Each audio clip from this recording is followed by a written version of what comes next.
Hello, good afternoon, and welcome to Baina Midday News, coming to you live from Benab House, Atomic Junction, Medina. I'm Khadija Sukubra Kayla, and coming up this afternoon, I'll do everything possible to ensure polls are free and fair, says President Akufo-Addo. Also, next NDC government to spend $500 million on fight against illegal mining. And in business this afternoon, Ghana's economy will surprise the world this year, says Amin Adam. Remember, the news is also live on Facebook and YouTube at Baina TV. Do stay with us for details of the stories.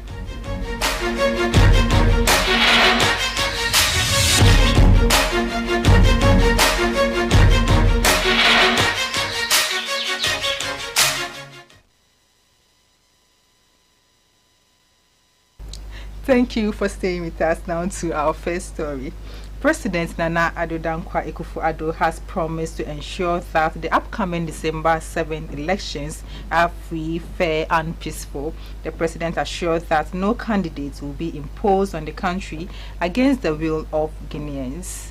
Speaking at a meeting with the Apostolic Nuncio in Ghana, President Akufo-Addo said Ghana's democratic credentials will be kept intact after the polls. He indicated that the choice of a leader is the sovereign will of the people and that democratic rights will not be tampered with under his tenure. He said the government does not subscribe to the view that a group of people can manipulate the will of the people and impose a leader on them. Hence, will do everything possible to make sure that the 2024 elections would be free, fair and credible. The president said the choice of a leader of a country should be the unreserved and unqualified exercise of sovereign will by the population in the country.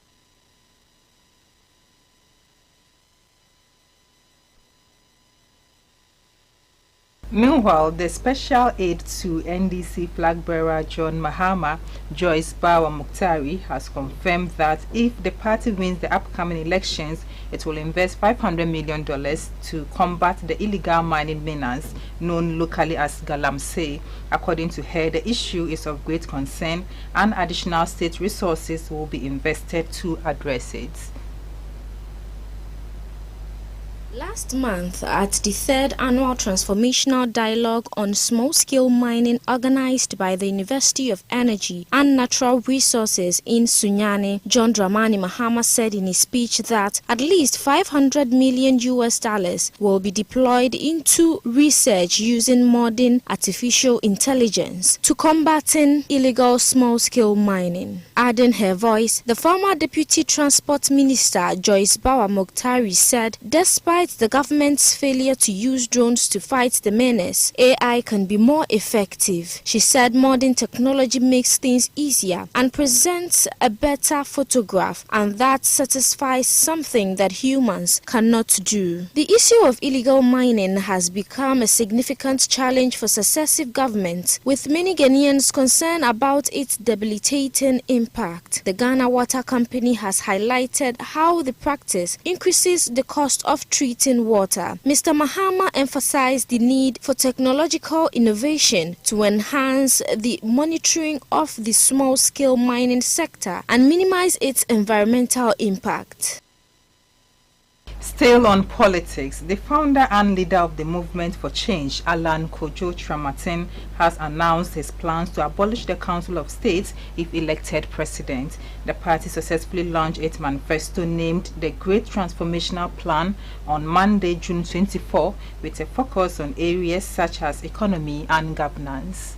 Speaking during the launch, Alan Chiramantin stated that the Council of State will be replaced with a new second chamber of parliament with representation from key stakeholders groups like the labor unions. According to him, it's the true representative government which is all-inclusive and engenders national unity. Mr. Chiramantin also stated that the two major political parties, the New Patriotic Party NPP and the National Democratic Congress NDC, have exhausted their competencies and capabilities and should not be returned to power. He explained that both parties have had the opportunity to govern the country for the last 32 years and have yet to demonstrate either through words or actions what viable plans they have for the country going into the future.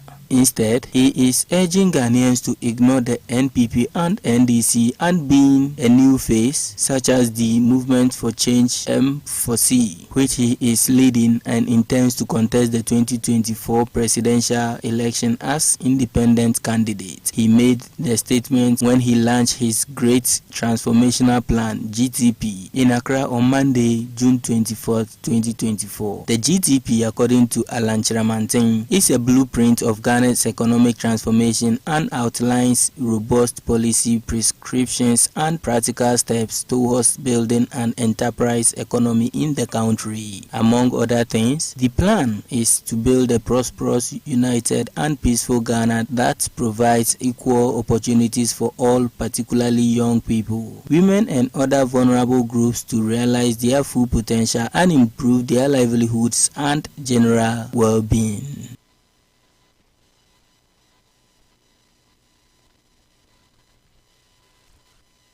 Now in business, Ghana's Finance Minister Dr. Mohamed Amin Adam has declared that the country's economy is experiencing a robust rebound after facing significant challenges in the past 2 years. Speaking at a UK town hall meeting on Sunday, Dr. Mohamed Amin Adam says this year's Ghana's economy is going to surprise the whole world.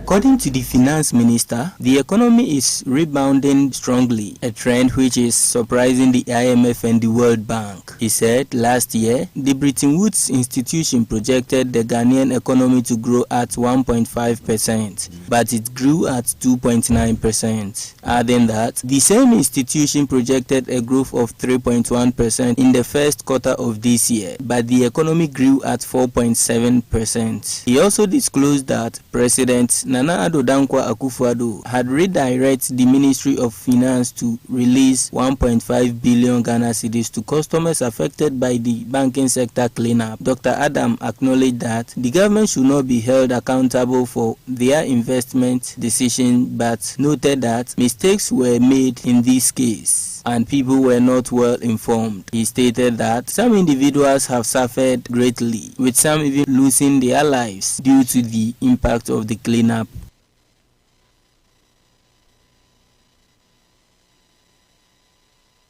On the international front, hundreds of Kenyan police officers departed for Haiti on Monday to lead a multinational force aimed at combating powerful gangs responsible for a surge in deadly violence this year. The deployment, which marks Kenya's significant contribution to global peace and security, has not been without controversy. You are undertaking a vital mission that transcends borders and cultures. Your presence in Haiti will bring hope and relief to communities torn apart by violence and ravaged by disorder. Despite a court ruling deeming the deployment unconstitutional, President Ruto's administration is moving forward with the mission. Critics have raised concerns about the history of alleged abuses by Kenyan police officers.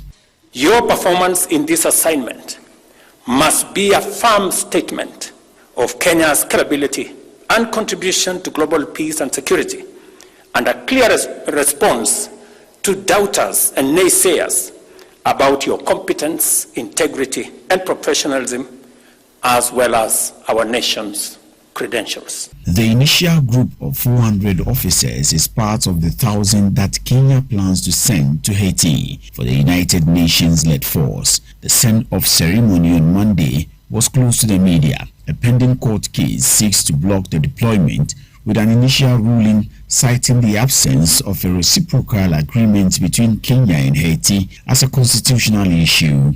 Nevertheless, the U.S. President Joe Biden has praised Kenya's leadership in the multinational force during Ruto's recent state visit to Washington. The United States has pledged $300 million to support the force, with Biden noting that a U.S. troop presence in Haiti could raise problematic questions. The violence in Haiti has escalated significantly, with over 2,500 people killed or injured in the first 3 months of the year. Starting in late February, the violence displaced more than 500,000 people, with gangs now controlling at least 80% of the capital, Port-au-Prince, and key roads.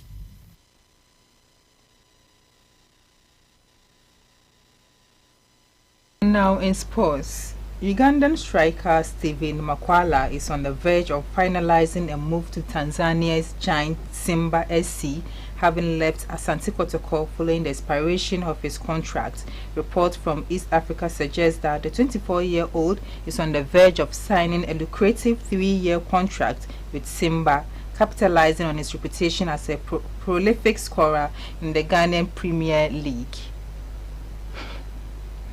Negotiations between Mukwala and Simba are reportedly in an advanced stage, with the striker expected to receive a significant sign-on fee of $130,000 along with a monthly salary of $9,000. Mukwala bid an emotional farewell to Kotoko, with the club announcing his departure on Monday, marking the conclusion of his tenure with the Porcupine Warriors since joining them in 2022. During his time at Kotoko, Mukwala emerged as a crucial player, scoring over 25 goals in 65 league appearances. Having transferred from Ugandan side URAFC, Mukwala made an immediate impact in his first season with Kotoko, scoring 11 goals. He further improved his performance in the recently concluded season, netting 14 goals, including a memorable brace against Hearts of Oak in the Super Clash.